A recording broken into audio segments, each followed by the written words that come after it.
Where's Ali? He's up in the commentary box. Yeah, I know. Good to go? Arne, congratulations. How much did you need that win? Yeah, we needed to win. And what we needed more is another performance where we've created a lot of chances, but that then also the players get the reward with a win. And that's what happened today. Yeah, you spoke a lot in this run of defeats about the fact that you were getting the chances, but the players weren't taking them. You've got to be pleased with the way they took them tonight. 5 different scorers, including your 2 centre-halves. Yeah,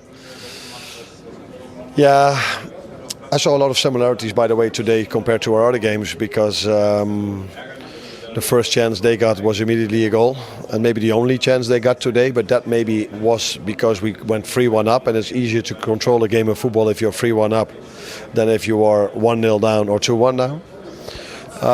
So again, hardly conceded anything, but the main difference between this game and the 4 before was that maybe not all of them, but most of them, the other team scored a set piece, and now we were able to score 2 set pieces, and then people focus a little bit more on the attacks we had in the second half than on the misplaced passes, which we probably had today as well. But if you're 3-1 up, you are judged differently than when you are 1-0 down or 2-1 down. Ekitike was always going to score against his former club tonight. Of all your new signings this summer, why do you think he's found his feet the quickest? I wouldn't say quickest, but he found his way. What were your words? Feet on the ground. Yeah. No, I don't know exactly the English saying, but he's done well for us every time he plays. But again, the focus is then mainly on goals and assists, which he's done well for us. But there are also other parts of our game which are needed to win a game of football, and I saw players working really hard for them to create, I think, 1 or 2 counter-attacks where one of them was scored.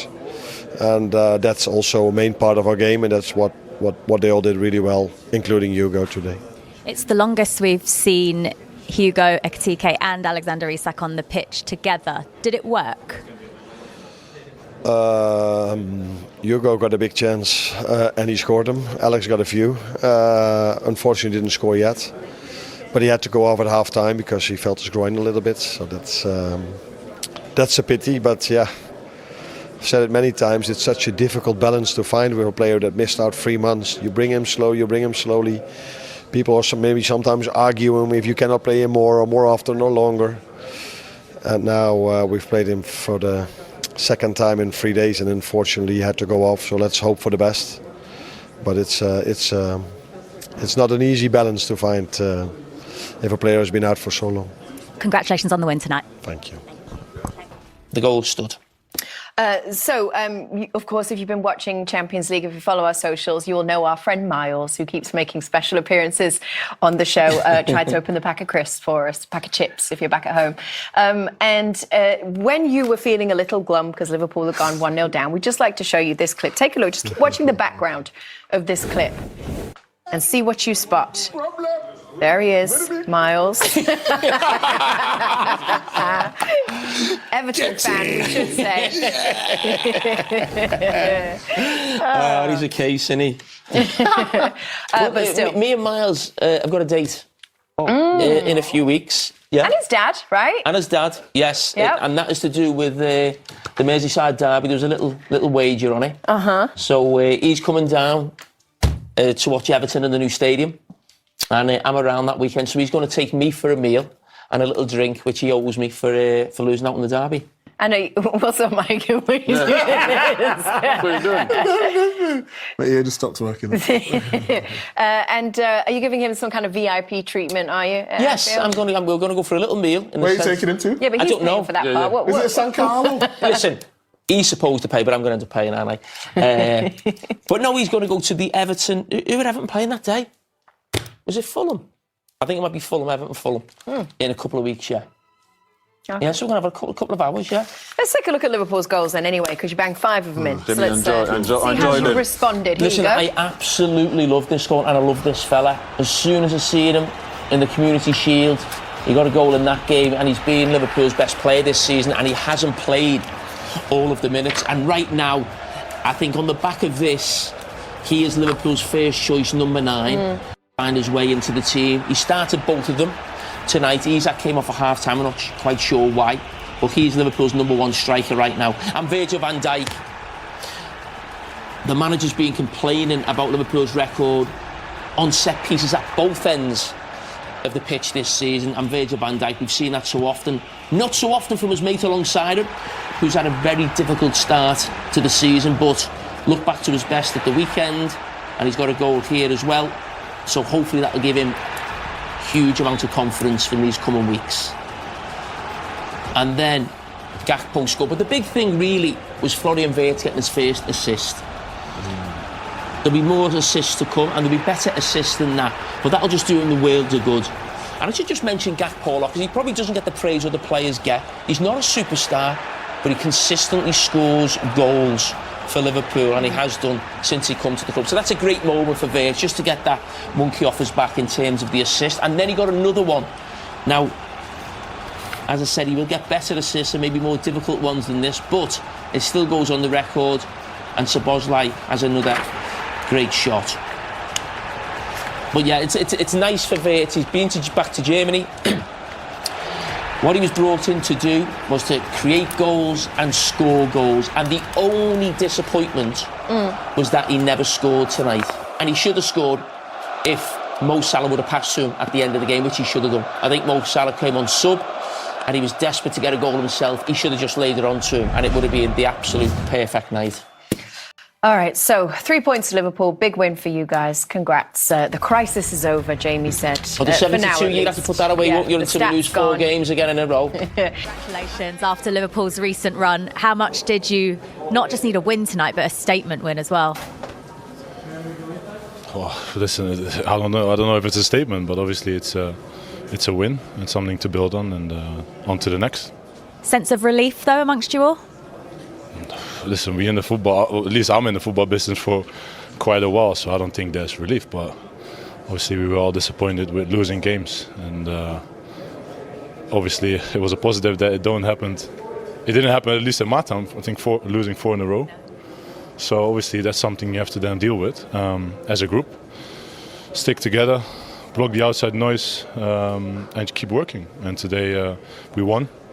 That's it. We got 3 points on the board, and now we recover and have to be ready for Brentford. Don't often see the 2 centre-halves scoring in the same match. Talk us through both of those goals, because they were almost a carbon copy of each other. I think I had my goal obviously was in front of the goalie. I think Ibu was a powerful header. I think the last time we did it, I think, was in Milan, I think. So good that we could be important in scoring goals and securing the win, of course. If there's one small negative from tonight, another goal conceded. How frustrating is that not to keep a clean sheet? Yeah, listen, we try to keep clean sheets, and you keep working so hard. And in football, obviously, you can concede goals. Unfortunately, today it happened, but it's about how you react. And in the end, it's about winning games, improving, and every day try to be better than the day before. And it sounds maybe cliche, but that's the only thing what we have in our mind, and we should have in our minds. And don't, like I said, don't get dragged into all the negative things that's going around at the moment. We want to perform, we want to improve, and that's the aim we have. How difficult is it to block the noise out, though, when it's all going on? Well, for me, it's quite easy. But I'm obviously quite longer in the business than others. But obviously, that's definitely a message that we have. You know, the only way that you can play your game in the best way possible is to focus on the task ahead, and that's perform as a team, because that's the only way you can win games. Obviously, we have the individual quality, otherwise you won't play for Liverpool. We have to do it together in order to be successful, and keep going, and don't get dragged into all that stuff. Well done tonight. Thank you. Yeah, Doug's talking about the game or It's not anything like pundits, that. it's all like internet nonsense. Was it easy for you two to block out the noise? Yeah, was for me. Yeah. What about you? Yeah, the same. I didn't listen to any of it. I mean, I know it's ironic because we're sitting here covering the game, but I think when you have issues as a team and it's gone difficult, you need to block out all the outside noise, and there is a lot of noise. In the dressing room, you know what's happened, the manager knows, the players know, and you fix it. When you listen to everybody else's opinion, there's too many opinions and it can make a mess. And before the game, we haven't been overly critical about Liverpool at all, have we? I think you've been quite measured in how you should respond to it. And when you play 600-700 games like we have, you're always going to go through peaks and troughs. When you win trophies, people go overboard, and when you lose a couple of games or lose a semi-final, people go overboard. So it's just about keeping the medium, and you always know that a couple of days later you've got another game to try and prove people wrong, and that's what Liverpool have done tonight, and so they should do. They did need a response though, and that must be satisfying for them to get it, and also to get 5 different goal scorers too. Yeah, and I think a lot of it started from actually just defending properly. A couple of the goals came actually defending a little bit deeper and then in transition. I think if they defend well, they will be absolutely fine. They have so many wonderful attacking players. So I think even Virgil will know that. He'll probably say, get people a little bit closer to me. Let's defend properly and let the boys at the top of the pitch win games. Maka, let's rejoin the game when they're already 1-0 down and they needed somebody to give them a little bit of a spark, and it was Ekitike. Yeah, and we mentioned him before the game because he's been a real bright spark in Liverpool's attack since he joined the club. And his goal was really nice. The first touch was excellent. This one over across Robin Koch. He has to pull himself up. And then his awareness to slow himself down, have a look at the goalkeeper. Doesn't rush at all. Everything is cool and calm in his mind. He knows exactly what he's going to do. Look at the goalkeeper, slows down, gets Liverpool back in the game. And he has to play now, doesn't he? I mean, I don't know whether Alexander Isak has got an injury. That'll come out in the next couple of hours, but he's a starter all the time. He's their best player. Yeah, he's their best forward, isn't he? With the two of them starting tonight, if it was not so much a dresser house, if it was a competition or an audition, then Ekitike is very much one hands down. Yeah, 100%. Yeah. And I think not only that, I think there were at times today he played almost as a 10 and he dropped and he received the ball. He can turn. He's a beautiful football player. I think obviously size, technically, and it looks like he can kind of embrace the pressure of what it's like to play for a massive football club like Liverpool. So he has to be a guaranteed starter at the moment. So what now for Isak? It's very, very early days still, and there are so many games.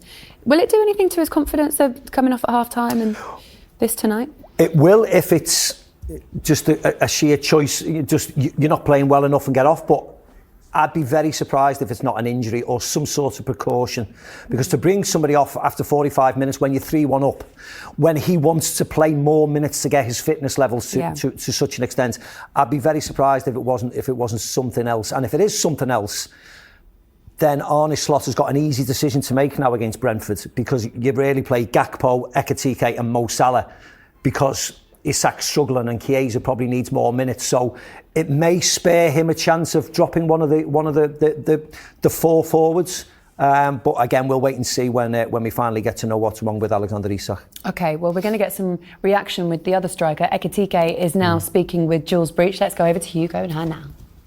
Hugo, you lit this stadium up so many times as a Frankfurt player. What was it like to score here as a Liverpool player so soon after you left? I had to.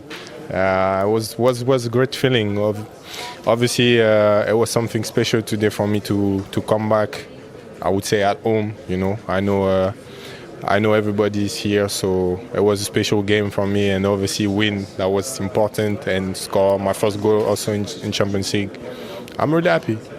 When you're one-on-one like that with only the keeper to beat, talk us through what you're thinking. I just keep it cool, calm. I do what I can do. I knew he will come and he will open the legs, so I tried just to put between the legs, and that worked. So yeah, that was good. You didn't celebrate. How much do you owe it to this club for the player that you are today? I have so much respect for them.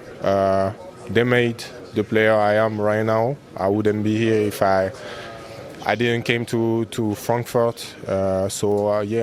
I just can be respectful and grateful for what they gave to me, and I will keep what I learned there and the value they gave me with me all the time in the future. It was your first time starting a game with Alexander Isak. How did you find it? I think that was good. Obviously, it was not the best half time together. But I think we can improve together. He's a very good player.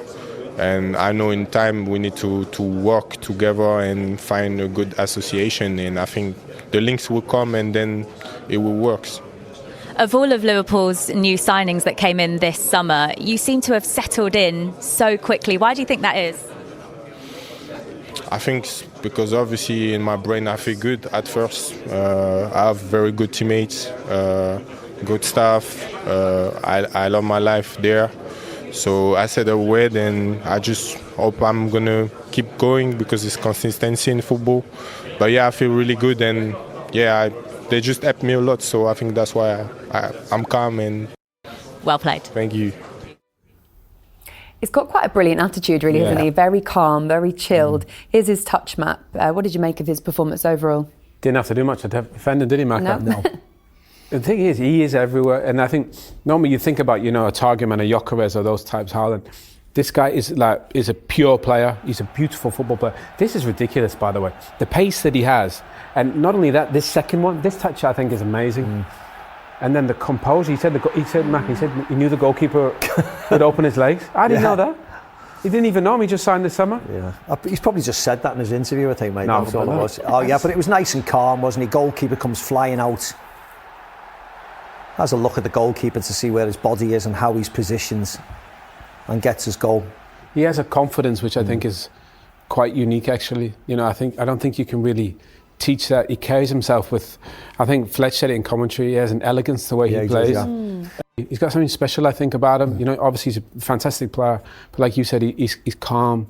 He's got a real good body shape on him. When you see him running with the ball, he moves his shoulders really well and he drifts left and right. He just looks like a real natural runner, and he's very skillful as well. And of course, coupled with the goals he scores, he's going to score plenty if he stays fit.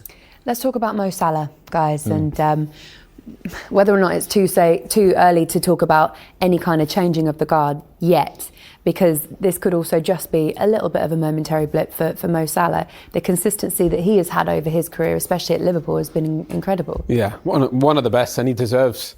Maybe he's had a little rest today, but that won't last very long. He'll be back in on the weekend. The season that he had was one of the best I've ever seen last season in terms of goals and assists.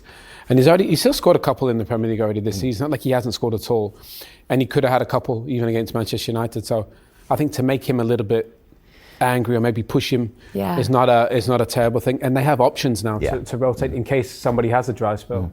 Has the complexion changed now to what it was at the start of the show? not in the studio, but perhaps online? Yeah. Has everyone calmed down? Well, listen, Florian Wirtz got an assist, didn't he, tonight?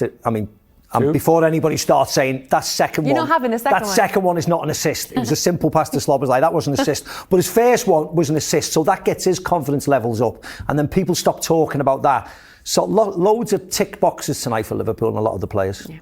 OK, so Arne Slot confirming there that the substitution of Isak at half-time was due to a groin injury, feeling his groin, which that will be really disappointing. I know they have Ekitike, but a big marquee signing like this, to have a little bit of anything is going to be a bit of a worry. Yeah, and to be fair, he hasn't, obviously, he didn't have a pre-season, probably his own doing, really. Yeah. But I think now he's probably had 4 or 5 weeks, and I think people thought he was fit and healthy, so to go off injured would be a big blow to him, and I think obviously to the manager. But with Ekitike and Mo Salah, I thought Wirtz played well today. I think he'll play on the weekend against Brentford, play as a little number 10. So maybe they're going to settle on a team. Well, luckily they're sharing the goals out, and the centre back stepped up today, didn't they? Virgil van Dijk getting a goal. Yeah, he's already got a goal this year, hasn't he, against Atletico Madrid. Virgil, very powerful in the box. It was a mismatch really when Knauf was marking him and then gives up. And as soon as you let a 6'4", 6'5" centre half get a run and jump on you, lovely delivery, and he's not going to miss from there. And as Virgil said, him and Konate scored against Milan last year at the San Siro, and they've done exactly the same again today. Just too powerful, just shrubs Knauf off again, and can't really miss from there, can he? They're not even whipped in, those balls. No. They're just kind of placed.